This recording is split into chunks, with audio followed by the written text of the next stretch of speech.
శ్వేతపత్రం జలయుద్ధం తెలంగాణ అసెంబ్లీలో water war. ఇవాళ తెలంగాణ నీటిపారుదలపై శ్వేతపత్రాన్ని విడుదల చేశారు. మంత్రి ఉత్తమ్ కుమార్ రెడ్డి గారు దాని ప్రజెంటేషన్ ఇచ్చారు. అసలు ఎంతటి భయానకమైనటువంటి అంశాలను వాళ్ళు లేవనెత్తారు అని అంటే, కేసీఆర్ గారి ప్రభుత్వంలో 1,81,000 కోట్లతో నిర్మించినటువంటి ఇరిగేషన్ ప్రాజెక్టులన్నీ చాలా అన్యాయంగా ఉన్నాయి. వాటన్నిటిలో నాణ్యతా ప్రమాణాలు పాటించకపోవటం వలన ఆ ప్రాజెక్టులన్నీ కూడా ఇప్పుడు సర్వనాశనం కాబోతున్నటువంటి పరిస్థితి ఏర్పడుతుంది. కాళేశ్వరం ప్రాజెక్టు లాంటిదే కళంకం తీసుకొచ్చేటువంటి ప్రాజెక్టుగా ఈ రాష్ట్రానికి మారబోతుంది అనేటువంటిది వారు ఇచ్చినటువంటి ప్రజెంటేషన్. దీంట్లో వారు అనేక అంశాలను పొందుపరిచారు.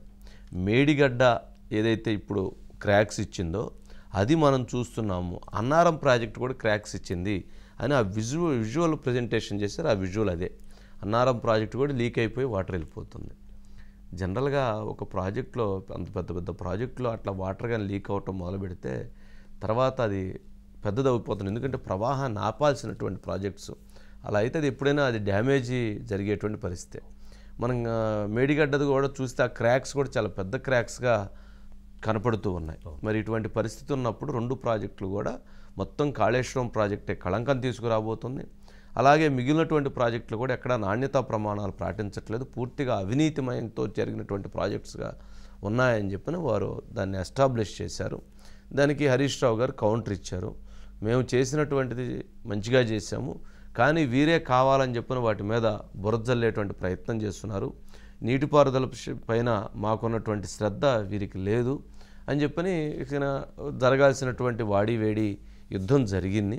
అంటే కేసీఆర్ గారు అసెంబ్లీకి రాలేదు. ఇవాళ వారి పుట్టినరోజు, ఆ జన్మదిన సందర్భంగా ఈరోజు ఆ ప్రాజెక్ట్స్ మీద కేసీఆర్ గారిని టార్గెట్ చేస్తూ మొత్తంగా రేవంత్ రెడ్డి గారు విషెస్ పంపించారు. కానీ వర్కే విషెస్ అన్నట్టుగా విషెస్ పంపించి టార్గెట్గానే ఇటు విషెస్ అటు టార్గెట్ 2 కూడా ఈరోజు వాయించేశారు. దీనికి సంబంధించి ఒకసారి బైట్స్ ప్లే చేస్తే మరింత క్లారిటీ ఉండదు. ఒకసారి బైట్స్ ప్లే చేయండి. Controller and auditor general of India ఈ రాష్ట్రాన్ని గత ప్రభుత్వం నిర్వాహకం వల్ల మరి అప్పులో ఊబిలో మరి నెట్టేసిన విషయం కూడా తెలంగాణ ప్రజానీకానికి తెలియజేస్తున్నాము.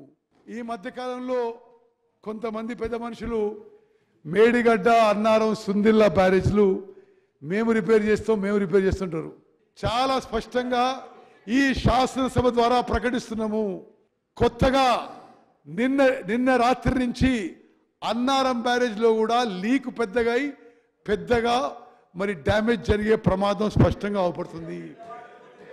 మరి గౌరవ ముఖ్యమంత్రి రేవంత్ రెడ్డి గారి నాయకత్వంలో ఆ 3 బ్యారేజ్లను కూడా నేషనల్ డ్యామ్ సేఫ్టీ అథారిటీకి అప్పచెప్పి ఎంక్వైరీ చేయించి వారి ద్వారా వే ఫార్వర్డ్ అన్వేషించి ముందుకు పోతామని ప్రకటిస్తున్నాను. అదేవిధంగా విజిలెన్స్ ఎంక్వైరీలో తేలిన వాస్తవాలు బట్టి ఈ ప్రభుత్వం కఠిన చర్యలు తీసుకోబోతున్నాము. వీళ్ళేందంటే మా మీద ఒక బురద జల్లాలనే ఉద్దేశంతో ఒక ప్రయత్నం కంటిన్యూస్గా చేస్తూ ఉన్నారు అధ్యక్ష. కానీ ప్రజల అనుభవంలో ఉంది అధ్యక్ష. పండిన పంట సాక్ష్యం, పెరిగిన సాగు విస్తీర్ణం సాక్ష్యం, ఇవన్నీ కూడా ప్రజల స్వీయ అనుభవాల్లో ఉన్నాయి అధ్యక్ష.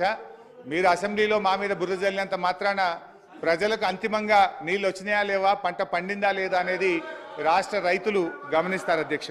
ఈరోజు ఈ బ్యారేజ్ దాన్ని ఏదో పార్లమెంట్ ఎలక్షన్స్ ఉన్నాయి, లబ్ధి పొందాలని ఎక్కువ చేసి చూపే ప్రయత్నం చేస్తున్నారు.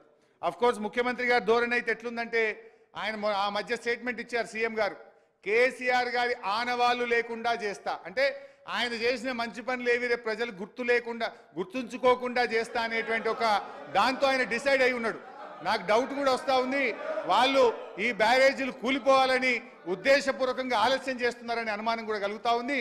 దయచేసి రాజకీయం చేస్తే మా మీద ఎంతైనా బురద చల్లండి. కానీ అధ్యక్ష, ఇప్పటికి 3 సార్లు చెప్పిన ప్రభుత్వం మీ దగ్గర ఉంది, ఏ విచారణ అయినా చేయండి, దానికి మేము సిద్ధమని చెప్పినాం. కాళేశ్వరం ప్రాజెక్టు తెలంగాణ సమాజానికి ఒక కలంకంగా మారింది అధ్యక్ష. ఇవాళ ఈ కలంకాన్ని నిలువెత్తు ఆధారాలు అక్కడ ఉంటే పక్కున పగిలిపోయి 2గా చీలిపోయి నేలకు కుంగిపోయి నిటారుగాడపోయి నిలబడితే సిగ్గుతో తెలంగాణ సమాజం తల వంచుకొని పరిస్థితులు కల్పించిన వాళ్ళు ఇంకా నిస్సిగ్గుగా ఈ సభలో నిలబడి మమ్మల్ని ప్రశ్నిస్తారా అధ్యక్ష?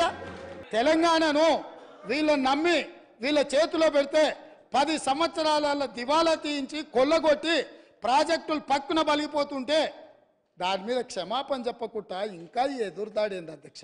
9 ఏళ్ల కింద దాదాపుగా 9 ఏళ్ల కింద అధ్యక్ష మేడిగడ్డ మేడి పండేనా మిత్రులందరూ చూడాలి. ఆ రోజు సాక్షి పేపర్లో మీ మిత్రుడే మీ సహచర పంచపక్ష పరమాణాలు మీరు ఏదైతే ప్రగతి భవన్లో పిలిచి భోజనం పెట్టినరో ఆ మిత్రుడి పత్రికల మేడిగడ్డ మేడి పండేనా అని 2015 నాడు ఈ పత్రికలో రాసిన వార్త ఇది. ఈరోజు ఉత్తమ్ కుమార్ రెడ్డి గారు చేసిన ఆరోపణ కాదు అధ్యక్ష. ఈరోజు మునిగిపోయిన మేడిగడ్డ, పగిలిపోయిన అన్నారము, కుప్పగూలిన సుందీళ్లను చూసి మాట్లాడి రాసింది కాదు అధ్యక్ష. ఆ రోజు సాంకేతిక నిపుణులు ఇచ్చిన నివేదిక ఆధారంగా ఈ పాపాలకంతా వాళ్ళిద్దరు కారణం కాదు అధ్యక్ష. వీళ్ళిద్దరు కలిసి ఈ రకంగా తెలంగాణను మొత్తం చెదలు పట్టించారు అధ్యక్ష. తెలంగాణను మొత్తం అసలు మాటల దాడి మామూలుగా ఉండదు కదా. సరే, ఏదన్నా కానీ ఇది చాలా పెద్ద అంశం. అంటే ప్రజలకు సంబంధించినటువంటి సంపద, ఆ సంపదను ఖర్చు పెట్టేటువంటి విషయంలో ప్రభుత్వాలు చిత్తశుద్ధితో లేకపోతే లేదా వాటి విషయంలో సరైనటువంటి చర్యలు తీసుకొని చేయించకపోతే జరిగినటువంటి ప్రమాదంగా భావిస్తున్నారు. ఏదైనా కానీ క్రాక్స్ వచ్చినాయి కనపడుతూ ఉంది. దానికి ఏదన్నా కానీ దానికి తప్పు జరిగింది. నెంబర్ 1, దానికి సొల్యూషన్ ఏంటి? చిన్నదైతే పర్వాలేదు. ఇప్పుడు ఏదైతే నేషనల్ డ్యామ్ సేఫ్టీ అథారిటీ వాళ్ళు వస్తున్నారో వాళ్ళు ఇప్పటికే మేడిగడ్డ మీద చాలా బిగ్ రిపోర్ట్ ఇచ్చారు. ఇప్పుడు అన్నారం మీద కూడా ఇంకో రిపోర్ట్ ఇస్తే నాకు ఉత్తమ్ కుమార్ రెడ్డి గారు అన్నారు దీని మీద కఠిన చర్యలు తీసుకుంటామని. ఖచ్చితంగా కఠిన చర్యలు తీసుకునే దిశగా ప్రభుత్వం అడుగులు వేయబోతుంది. నిజంగా ఇది వెరీ వెరీ సీరియస్ మ్యాటర్. ఇది తెలంగాణలో రేపు రాబోయేటువంటి రోజుల్లో రాజకీయాలను మొత్తాన్ని మలుపు తిప్పబోయి పెద్ద సంఘటనలు జరగబోతున్నటువంటి ప్రాజెక్టుగా ఈ వివాదంగా చూడాల్సినటువంటి అంశం. అజిత్ గారు, గుడ్ ఈవినింగ్ అండి. మొత్తానికి ఏదైతే నీటిపారుదల ద్వారా తెలంగాణ రాష్ట్రాన్ని అభివృద్ధి పదంలో తీసుకెళ్ళామని చెప్పి చాలా బలంగా చెప్పారో, ఇప్పుడు అదే నీటిపారుదల రంగంలో జరిగినటువంటి డ్యామేజ్, ఏదైతే ప్రాజెక్టులో జరిగినటువంటి డ్యామేజ్తో ఇది మొత్తం పూర్తిగా అన్యాయం చేసేసారనేటువంటి ఒక పెద్ద వివాదం. ఏంటి ఎలా చూడాలి?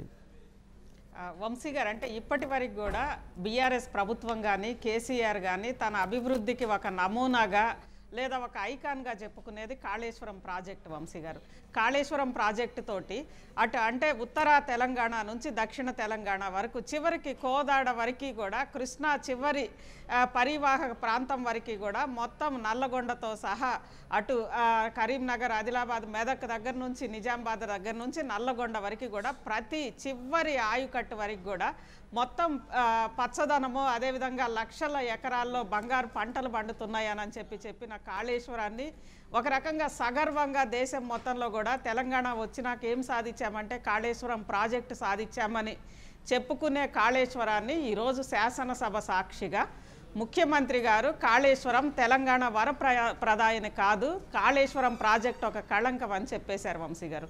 అంతకుముందు జరిగిన శ్వేతపత్రంలో కూడా, అంతకుముందు ఉత్తమ్ కుమార్ రెడ్డి గారు ఆయన ప్రజెంట్ చేసిన శ్వేతపత్రంలో కూడా ప్రధానంగా మొత్తం అంటే వరుసగా చూస్తే తెలంగాణ రాష్ట్రంలో బీఆర్ఎస్ ప్రభుత్వం వచ్చిన తర్వాత సాగునీటికి ఖర్చు పెట్టిన ప్రతి రూపాయికి సంబంధించి 52 పైసలు మాత్రమే ప్రయోజనం జరిగింది, 48 పైసలు దుర్వినియోగం అయ్యింది అని చెప్పి శ్వేతపత్రాన్ని వాళ్ళు ప్రజెంట్ చేశారు వంశీ గారు. దీనికి సంబంధించి కాగ్ నివేదిక కూడా ఇదే చెప్పింది. ముఖ్యంగా కాళేశ్వరము, అదేవిధంగా ఆ కాంట్రాక్టర్లకు సంబంధించి కట్టబెట్టిన అమౌంట్స్, వీటన్నిటికి సంబంధించి కాగ్ రిపోర్ట్లో మేడిగడ్డకి 1800 కోట్లు అంటే అది 4500 కోట్ల వరకు కూడా అంచనా వ్యయం పెంచారు. ఇలా అన్ని వరుసగా అన్నీ కూడా వాళ్ళు చెప్పారు. దానికి ఏది నిజం ఏది అబద్ధం అనేది వీళ్ళు బీఆర్ఎస్కి సంబంధించి హరీష్ రావు గారు కౌంటర్ ఇచ్చారు వంశీ గారు. అయితే ఓవరాల్గా వాళ్ళు చెప్పేది ప్రధానంగా మేడిగడ్డ, ఎందుకంటే కాళేశ్వరానికి మూల స్తంభం మేడిగడ్డ బ్యారేజ్ పిల్లర్ అనేది 2గా చీలింది. ఆ తర్వాత ఎందుకంటే ఆ పిల్లరే కుంగిపోతుంది, 100 సంవత్సరాలు ఉండాల్సిన ఏ రిజర్వాయర్కైనా 3 ఏళ్లలో కుంగిపోతుందా అనేది ఒకటి. ఆ తర్వాత మల్లన్న సాగర్కి సంబంధించి ఎలాంటి సర్వే లేకుండా మల్లన్న సాగర్ రిజర్వాయర్ని నిర్మాణం చేపట్టారు. ఇది ఆల్రెడీ దాంట్లో సుడులు వస్తూ ఉన్నాయి, బుడగల్లాగా ఇలా వస్తున్నాయి. చిన్నపాటి భూకంపం వచ్చినా సరే మల్లన్న సాగర్ మొత్తం కూడా రిజర్వాయర్ మొత్తం పేలిపోతుందా, లేదంటే సరే డ్యామ్ అంతా కూడా ఇదైపోతుంది, కూలిపోతుంది అని అనేది వాళ్ళు చెప్పేది. దాంతోపాటు సుందీళ్ళకి సీపేజ్ వచ్చింది, అన్నారం ఆల్రెడీ లీకులు ప్రారంభమైనవి. అంటే మొత్తం కట్టిన ప్రతి రిజర్వాయర్కి సంబంధించి కూడా ఇదే చెప్తూ, అయితే చివరిగా మాత్రం అంటే మనం ఇప్పటి వరకు కూడా ఆంధ్రప్రదేశ్ ప్రభుత్వాన్ని చూసాం కదా వంశీ గారు, పోలవరానికి సంబంధించి సాగునీటి టెండర్లలో మొత్తం అవినీతి జరిగింది అని అంటూ రివర్స్ టెండర్ పేరుతోటి ఇప్పటికి 5 ఏళ్ల కాలం గడిపారు. ఆల్రెడీ కట్టిన పోలవరానికి సంబంధించి 75% 80% పూర్తయింది కూడా ఈరోజు పూర్తిగా దెబ్బతిన్న పరిస్థితి వచ్చింది. అలా చేస్తారా అనే దానికి కూడా వాళ్ళు వెంటనే క్లారిఫికేషన్ కూడా ఇచ్చారు వంశీ గారు. ఏంటంటే ఒకటి, ఇవన్నీ కూడా ఈ సాంకేతిక లోపాలు ఏమీ లేకుండా 50% 70% పైన పూర్తయిన ఇప్పుడు పాలమూరు రంగారెడ్డి కానీ మిగిలిన అన్ని ప్రాజెక్ట్స్ కూడా పూర్తి చేస్తాము, ఖచ్చితంగా నాణ్యమైన డిజైన్స్ తోటి పూర్తి చేస్తాము అని చెప్పారు. అదేవిధంగా ఈ కాళేశ్వరానికి సంబంధించి కళంకం అంటూ పూర్తిగా రేపు వచ్చే డ్యామ్ సేఫ్టీ అథారిటీకి సంబంధించి రిజర్వాయర్స్ అన్నీ కూడా ఖాళీ చేసిన తర్వాత వాటన్నిటినీ కూడా మొత్తం చెక్ చేయిస్తామంటున్నారు వంశీ గారు. అంటే ఇక్కడ 2 అంశాలు, ఒకటి కాళేశ్వరం నుంచి కనుక నీళ్లు వస్తే పంటలు పండుతాయి. రేపు ఖాళీ చేయించి సేఫ్టీ పేరుతోటి ఖాళీ చేయిస్తే ఏంటంటే మొత్తం కూడా ఖాళీ చేయించిన తర్వాత అసలు ఏంటి వచ్చే సంవత్సరం మొత్తం, ఈ సంవత్సరమే మొత్తం పంటల పరిస్థితి ఏంటి, ఇవన్నీ కూడా చాలా అయోమయంగా ఉన్నాయి వంశీ గారు. అయితే ఇందులో ఇంకొకటి చిన్న కొసమెరుపు ఏంటంటే షర్మిల పెళ్లి సంబరాల్లో ఉండి కూడా తన కుమారుడి వివాహ వేడుకల్లో ఉండి కూడా ఒక ట్వీట్ చేసింది వంశీ గారు, సత్యం గెలిచింది అని చెప్పి. ఎందుకంటే నేను 2022లోనే మొత్తం ఈ కాళేశ్వరానికి సంబంధించి మెగా అవినీతికి సంబంధించి ఇవన్నీ కూడా నేను డైరెక్ట్ రాష్ట్రపతి గారికి, అదేవిధంగా ఈడీకి, అన్ని సిబిఐకి అందరికీ కూడా నేను కంప్లైంట్ ఇచ్చాను. నేను ఇచ్చిన అంశాలే కాగ్ నివేదికలో ఉన్నాయి అని చెప్పి ఆమె దాంట్లో సత్యం గెలిచింది అని చెప్పి కింద ఇవన్నీ కూడా పెట్టింది వంశీ గారు. ఏదైతే షర్మిల చెప్పిందో అదే జరిగింది. అయితే అంటే నేను ఇచ్చిన నివేదిక ఆధారంగానే వాళ్ళు ఇచ్చారననే ఒక అర్థం స్ఫురించేలాగా షర్మిల చెప్పింది. ఓకే, వంశీ గారు. అంటే దాంతో పాటు ముఖ్యంగా మనం ఇంతకు ముందే చూసాము, ఆంధ్రప్రదేశ్ ముఖ్యమంత్రి సంబంధించి కూడా ఈరోజు మళ్ళీ ప్రస్తావన చేశారు వంశీ గారు. స్వయంగా మీ ఇంట్లో భోజనం చేసిన వాళ్లే చెప్పారు మేడిగడ్డ మొత్తం మేడిపండు అని చెప్పి అని. అంటే మొత్తం భోజనం అంటలేదండి, పంచపక్ష పరవాణాలు పెట్టిన వాళ్ళే రాశారు అని చెప్పని చెబుతారు. సరిగ్గా అది జరిగే కామెంట్స్ అట్లా. ఈ మొత్తానికి సంబంధించి త్వరలో అయితే ఒక మీరు అన్నట్లుగా తెలంగాణ రాజకీయాల్లో పెను మార్పులు సంభవించే కొన్ని ఘటనలు అయితే జరగబోతున్నాయి. yes